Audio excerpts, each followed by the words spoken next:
विमलनिधलोका प्राणाय कारुण्यं घन घना। मंत्र जप करते समय ऐसा होता है कि हमें कई सारे बातें याद आती हैं, चाहे वो घर की हो सकती है, चाहे ऑफिस को हो सकती है।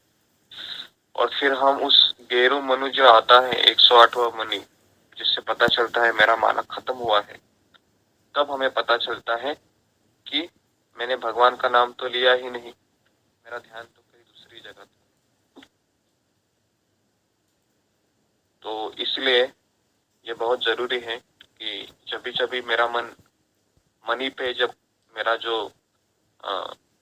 उंगली है ना, क्योंकि हम उंगली से मनी को पीछे पीछे ढकेल देते हैं, और इस प्रकार से क्या होता है कि हमारा मुंह पे हरे कृष्ण मंत्र चलता रहता है, कानों से हम सुनते हैं, लेकिन कई बार ऐसे होता है कि मन को अभी वो रुचि नहीं है, मन को वो आस्वादन नहीं है हरि नाम का, तो मन ऐसे ही चीजों पे भागता है जहां पर उसकी रुचि हो। तो इसलिए हमने संकल्प किया था कि कम से कम एक हरे कृष्ण महामंत्र का हम जप अच्छे से करेंगे। ठीक है, तो मन का एक स्वभाव है चंचलता, यह अकारण ही एक विषय से दूसरे विषय पर उछलने के लिए तैयार रहता है, किंतु हमने अपना संकल्प धारण कर रखा है, हमने महामंत्र की ध्वनि को ध्यान पूर्वक सुनने का निर्णय लिया है। इस संकल्प की पूर्ति के लिए हमें अपने मन को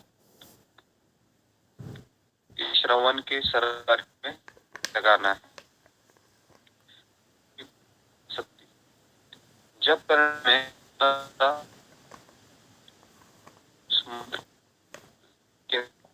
करते हैं, जैसे हम अभी आवाज कट रही है।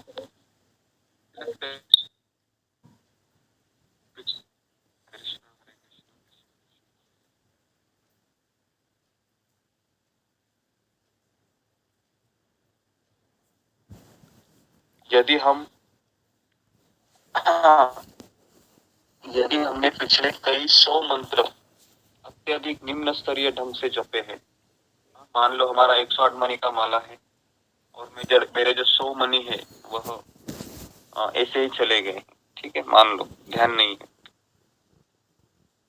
तो भी हम उन्हें पुनः नहीं जप सकते, क्योंकि अभी हमारा हो गया हो, वापस हम उसको जप नहीं सकते।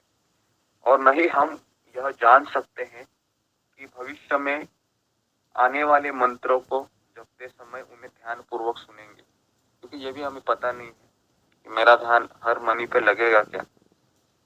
तो अतएव हमें भूतकाल और भविष्य में अनासक्त रहकर जप करना होगा और अपना सारा ध्यान अपने वर्तमान में सुनने के प्रयास पर केंद्रित करना होगा। तो ये भी बहुत जरूरी है। कई बार ऐसे होता है कि हमारा ध्यान है वो कुछ मनी के लिए भटक सकता है, किसी का कुछ माला के लिए भी भटक सकता है ना। अगर मान लो कि घर में कोई लड़ाई हो, मान लो पिछली रात में कुछ ऐसी घटनाएं घटी है, तो मन में वो सारे इंप्रेशन लगे रहते हैं। तो सुबह जब हम बैठते हैं तो सारे और हमारा हो जाता है फिर, क्योंकि मन में वो संस्कार इतने जबरदस्त होते हैं पिछली रात के कि हम चाह कर भी उन विचारों को निकाल नहीं पाते हैं। तो इसलिए ये बहुत जरूरी, पहला जब आ जाता निकाल लो। अगर आपने उसको 5 मिनट भी चिंतन किया, 2 मिनट भी चिंतन किया, फिर पूरा जपा खराब करेगा वो, पूरा जपा खराब करेगा। तो इसलिए कोई भी विचार मन में प्रवेश मत करने दीजिए, वहीं पर उसको रोक डालिए, ठीक है। ये बहुत जरूर अनासक्ति। तो आगे बढ़ते अभी हम आगे लिखा है कि भूरीजन प्रभु कहते हैं कि मुझे ध्यान है कि मैंने पहली बार हरे कृष्ण महामंत्र सुना था 1970 में, जब मैं जापान में था, टोक्यो में, और वहां पर मैं एक ब्रह्मचारी था। मैं चटाइयों पर आगे पीछे टहलते हुए जप कर रहा था कि अकस्मात मैंने स्वयं को हरे कृष्ण महामंत्र का उच्चारण ध्यान से सुना, और मैं पिछले 2 सालों से जप कर रहा था, लेकिन इस महामंत्र के अकस्मात ध्यान पूर्वक श्रवण के कारण मैं चौंक उठा। मैंने चौंकने का कारण मंत्र की मधुरता एवं दिव्य प्रभाव को देखा। मैंने विचार किया, इसलिए हमें जप करते समय सुनने के लिए कहा जाता है। जरा कल्पना कीजिए कि 16 मालों के सारे मंत्रों को सुनने का क्या अनुभव हो सकता है। तो हम एक मंत्र पर इसलिए ध्यान केंद्रित करते हैं क्योंकि एक समय में 2 मंत्रों को ध्यान से सुनना असंभव है। तो 16 मालाओं में सभी मंत्रों पर ध्यान देने का तो प्रश्न ही नहीं उठता। जिस मंत्र का हम अभी इसी क्षण उच्चारण कर रहे हैं, हमें केवल उसी मंत्र को ध्यान पूर्वक सुनने का सामर्थ्य रखते हैं। इसलिए ये जो 16 अक्षरी मंत्र है, हरे कृष्ण कृष्ण कृष्ण हरे हरे, हरे राम राम राम हरे हरे। तो इसमें आप देखोगे जैसे 16 अक्षरी मंत्र को पूरा फोकस करना बहुत मुश्किल है। लेखक भी यही कह रहे हैं, गुरुजन प्रभु। वो कह रहे हैं कि अगर आपका ध्यान 16 अक्षरों में नहीं लगता है तो 16 अक्षरों में से 8 अक्षरों में लगाइए। 8 में भी नहीं लगता है तो 4 अक्षरों में लगाइए। 4 अक्षरों में भी नहीं लगता है तो 2 अक्षरों में लगाइए। ठीक है, लेकिन आप वर्तमान स्थिति में रहिए। ठीक है, तो गुरुजन प्रभु यही बता रहे हैं। तो धीरे धीरे धीरे धीरे हम अपने मन को आगे बढ़ाएंगे। तो जिन भक्तों ने इस टेक्निक का प्रयोग किया है, उन्होंने ध्यान दिया है कि उनका मन मंत्र के प्रथम भाग में भटकता है और मंत्र के दूसरे भाग पर पहुंचने तक एकाग्र नहीं होता। तो भी चिंता न करें, अपने मन को खींचकर वश में करें। तो कितनी बार कितने लोगों का ऐसे होता है कि उन्होंने शुरू किया अभी हरे कृष्ण ध्यान पूर्वक होता है, और फिर जो आखिरी पड़ाव है राम राम हरे हरे, उस पे शायद ध्यान भटकने का संभावना होता है। ऐसा होता है जब हम एक मणि को उठाते हैं। हाँ, तो ऐसे होता है। तो उन्होंने कहा है कि चिंता ना करें, तो आप प्रयास करते रहो। जो भी अपना वर्तमान जो शब्द है उसको सुनिए, हरे कृष्ण। मुझे ऐसा लगता है कि 4 शब्द बहुत आसान है याद रखना। पहले मंत्र का हरे कृष्ण कृष्ण कृष्ण हरे हरे, हरे राम राम राम हरे हरे। अगर आप देखोगे तो रिदम पहले जो 8 शब्द है उसका एक ही है, या पहले जो 4 शब्द है हरे कृष्ण ये पहले 8 शब्दों में से पहले 4 शब्द है, और आखिरी 8 जो शब्द है उनमें से पहले 4 शब्द है, उनका भी रिदम सेम ही है। तो इस तरीके से हम रिदम के सहारे तो इसको याद रख सकते हैं। जैसे उसके बाद जो दूसरे 4 शब्द है, पहले 4 शब्द के बाद में जो छठा सतवा पांचवा छठा सता और 8वां जो कृष्ण कृष्ण हरे हरे है, तो वैसे ही जो शब्द है जो अगले जो खास करके 16 15 14 13 14 15 16वां जो शब्द है राम राम हरे हरे, तो ऐसे आप अगर आपके मन को आप समझाओगे ना कि मुझे इसी रिदम से चलना है, तो क्या हो सकता है शायद 16 शब्द भी आप एक पकड़ में ला सकते हैं। लेकिन ये पहले अटेम्प्ट में आप पॉसिबल नहीं है, इसको अभ्यास की आवश्यकता होती है।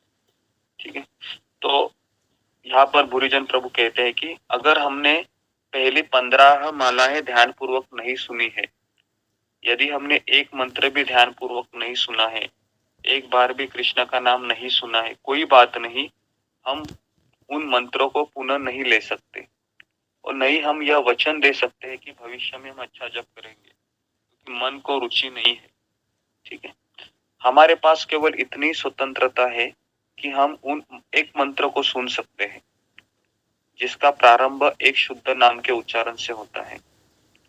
वह जिसका उच्चारण हम अभी कर रहे हैं, जो बीत गया है उसका शोक मत कीजिए और भविष्य की चिंता मत कीजिए, ये दोनों निरर्थक है। अच्छा यही होगा कि हम जिस महामंत्र का इस पल में वर्तमान में जो उच्चारण कर रहे हैं उसका श्रवण करें। तो बहुत चीज यहाँ पर अच्छी चीज बता रहे। कभी कभी ऐसा होता है कि अचानक हमें पता चलता है कि मेरा जब ठीक नहीं हुआ है, तो हम पछताने लगते हैं, अरे ये क्या हो गया मेरे से, मैं इतना अच्छे से जब नहीं कर पा रहा हूँ या कर पा रही हूँ, तो हम पछताते रहते हैं। तो हम सोचते हैं कि मैं भविष्य में भी अच्छा से करता हूँ, लेकिन गुरुजन प्रभु कहते हैं कि वो भी हमारे हाथ में नहीं है। अभी जो वर्तमान है, ये जो क्षण है, ये मेरे हाथ में। तो इस क्षण में अगर मैं अच्छे से ध्यान पूर्वक करूंगा तो शायद मेरा ध्यान पूर्वक जब हो सकता है। तो इसलिए कई बार ऐसे होता है कि पछताने का मूड में हम हमारे जो मन को हम आने जो वर्तमान जो क्षण है उसको खो देते हैं। तो इसके लिए हमको वर्तमान में रहना बहुत जरूरी है, और वर्तमान में भी वही व्यक्ति रह सकता है जो सत्व गुण में है। तो इसके लिए सत्व गुण को अडॉप्ट करना बहुत जरूरी है। ओके। उसके बाद आखिरी अभी है, एक मंत्र सुनना भी अद्भुत है। हमें ज्ञात होना चाहिए कि यदि हमने वास्तव में एक महामंत्र भी ध्यान पूर्वक सुना है तो हमने बहुत ही अद्भुत कार्य किया है और हमारा जीवन उसी क्षण से सफल हो गया है। एकाग्र होकर जप करना वास्तव में शुद्धिकरण की प्रक्रिया है। नामाभास, तो 3 स्तर होते हैं जप के, अपराध युक्त जप, नामाभास स्तर, तीसरा है शुद्ध नाम। तो अभी हमारा जप अपराध युक्त चल रहा है, ठीक है। जब हम ध्यान पूर्वक करेंगे तो हम नामाभास स्तर तक आएंगे, जैसे अजामिल ने पुकारा था, है ना, असहायता में। और उसके बाद फिर भगवान हमको शुद्ध नाम प्रकट करते हैं। तो ये विधि है। हम शुद्ध नाम नहीं ले सकते, ये कदापि संभव नहीं है। केवल भगवान की कृपा से हम शुद्ध नाम ले सकते हैं, और हम केवल नामाभास स्तर तक आ सकते हैं, मतलब ध्यान पूर्वक जप करते हुए, ठीक है। तो इसलिए हमें अनासक्त रहना चाहिए। हमें यह समझना चाहिए कि केवल एक मंत्र ध्यान पूर्वक सुनना भी कितना अद्भुत है, ठीक है। तो कहने का ये तात्पर्य है कि बार बार वही चीज को दोहरा गया है कि हमको वर्तमान में होना चाहिए, ध्यान पूर्वक जप करना चाहिए। और ध्यान पूर्वक जप तभी व्यक्ति कर सकता है जो जो उसने ठान लिया है दृढ़ता से कि मैं कम से कम 108 मनी पे मेरा ध्यान नहीं लग रहा है, लेकिन कम से कम 10 money, 15 money, 20 money, 25 money, 40 money, 50 money, 60 money, 70, 80, 90, 100, 108, इस तरीके से अपने आप को एटलीस्ट एक माला अच्छे से करने में लगा सकता है, ठीक है।